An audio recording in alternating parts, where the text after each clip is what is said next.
আজকে আমরা রয়েছি বিহারের গয়া রাজ্যে। আর এখানে আজকে আমরা দেখব সীতাকুণ্ড, বিষ্ণু মন্দির, সাবিত্রী পাহাড় এবং অক্ষয় বটবৃক্ষ। তো চলো আমাদের ভিডিও শুরু করা যাক। হ্যালো, আমি গৌরাঙ্গ।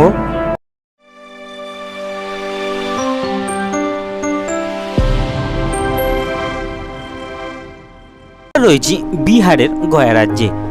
এইখানেই রয়েছে সীতাকুণ্ড, আর আমরা রয়েছি সেই সীতাকুণ্ডের ধারে। তবে এই সীতাকুণ্ডকে নিয়েই কিন্তু রয়েছে রামায়ণের এক অধ্যায়। চলো শুনে নেওয়া যাক সেই পৌরাণিক কাহিনী।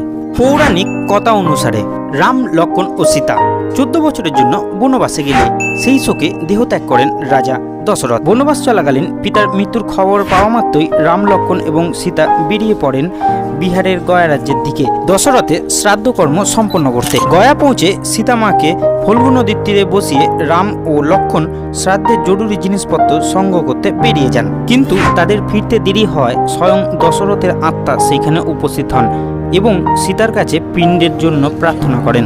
দশরথের এই প্রার্থনা শোনার পর সীতা নিজের শ্বশুরমশাইয়ের তর্পণের জন্য সিদ্ধান্ত নেন। পিণ্ডদান করার সময় সেখানে সাক্ষী ডাকেন 5 জনকে: ব্রাহ্মণ, ফল্গু নদী, গাভী, কাক এবং বট ও অশ্বত্থ বৃক্ষ।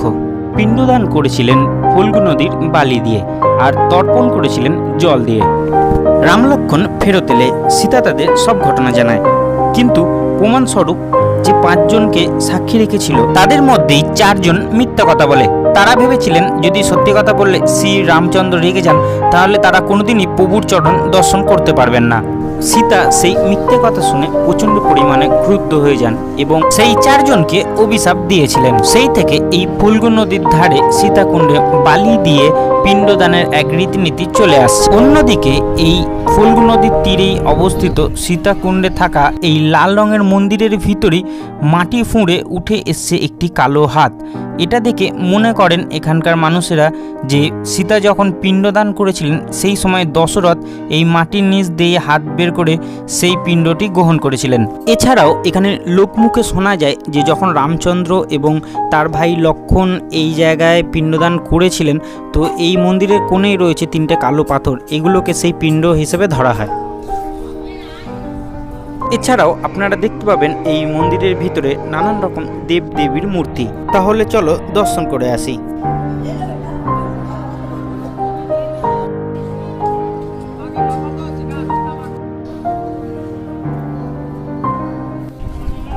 আর আমরা এখন আছি সেই ফল্গু নদীর ধারে, যেখানে কিন্তু সীতার অভিশাপে এখানকার জল শুকিয়ে গেছিল।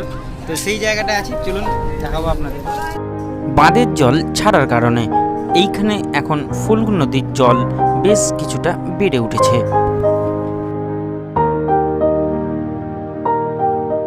এবার আমরা গাড়ি করে বেরিয়ে পড়লাম আমাদের দ্বিতীয় গন্তব্যস্থল বিষ্ণু মন্দির। আমি এখন আছি বিষ্ণু মন্দিরের মার্কেটে, আর এই মার্কেটের ভিতর দিয়ে এগিয়ে যাচ্ছি মন্দিরের দিকে। আর চলো তোমাদের একবার শুনিয়ে দেবো এই মন্দিরের ইতিহাস। রামায়ণের আগে এই গয়াসুরের কাহিনী জানতে পারি আমরা। বায়ু পুরাণে গয়াসুরের মাহাত্ম্য পাঠ করলেই জানা যায় মহান অসুরের আত্মত্যাগের কাহিনী।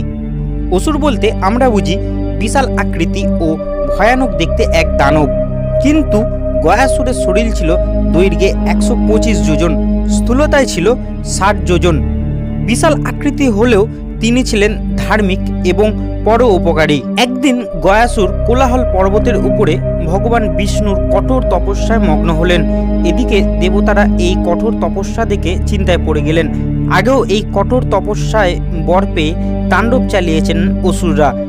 বারবার স্বর্গলোক ছেড়ে পালাতে হয়েছে দেবতাদের। এদিকে এই কঠোর তপস্যা দেখে ভগবান বিষ্ণু প্রথমে আসতে চান, যদি এমন কোনো বর চেয়ে নেয় যেটা দেবতাদের জন্য বিপজ্জনক হতে পারে সেই জন্য। পরে তার এই কঠোর তপস্যায় তিনি সন্তুষ্ট হয়ে যান এবং তিনি তারপরে সামনে এসে তাকে বর চাইতে বলেন।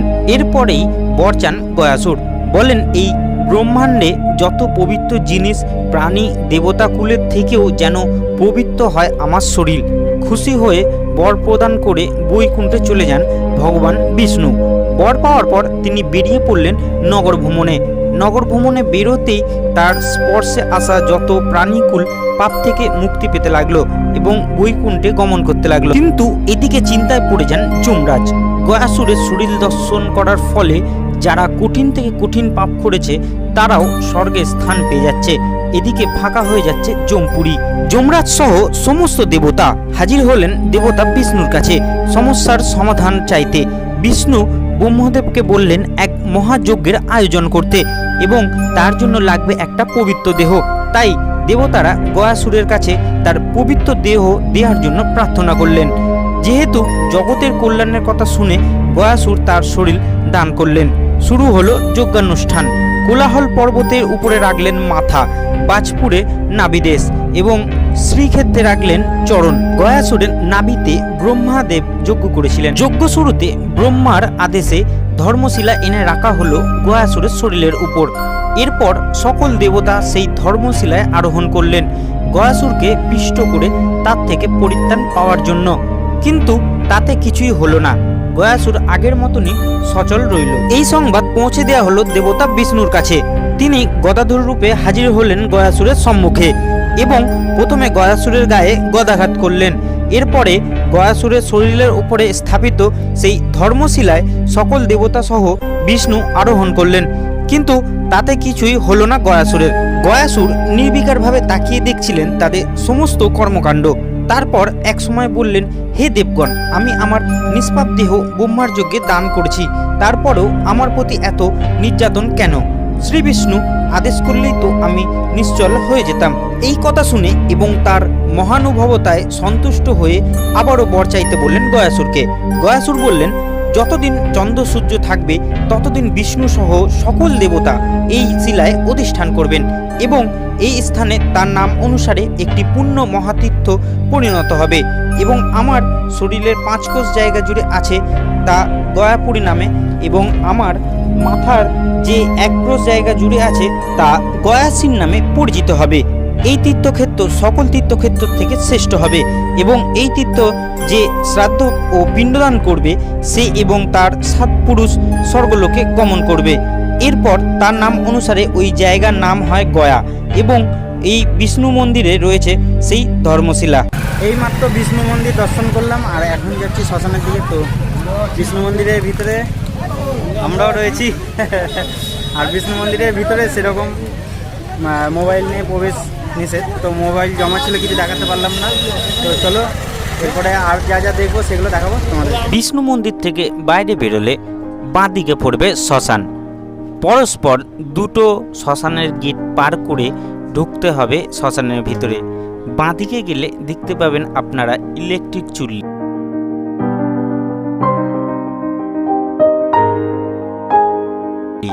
আর ডান দিকে কাঠে পোড়ানো হয়। তো সেই জায়গায় দর্শন করাবো আপনাদেরকে।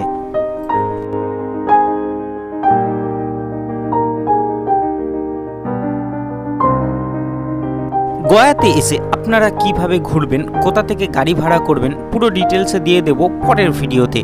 ভিডিওটি অবশ্যই যদি ভালো লেগে থাকে তাহলে একটি লাইক, কমেন্ট এবং শেয়ার করতে ভুলবেন না। আর যারা নতুন চ্যানেলে এসছো তারা অবশ্যই চ্যানেলটি সাবস্ক্রাইব করে নিও। দেখা হবে পরের ভিডিওতে। ধন্যবাদ।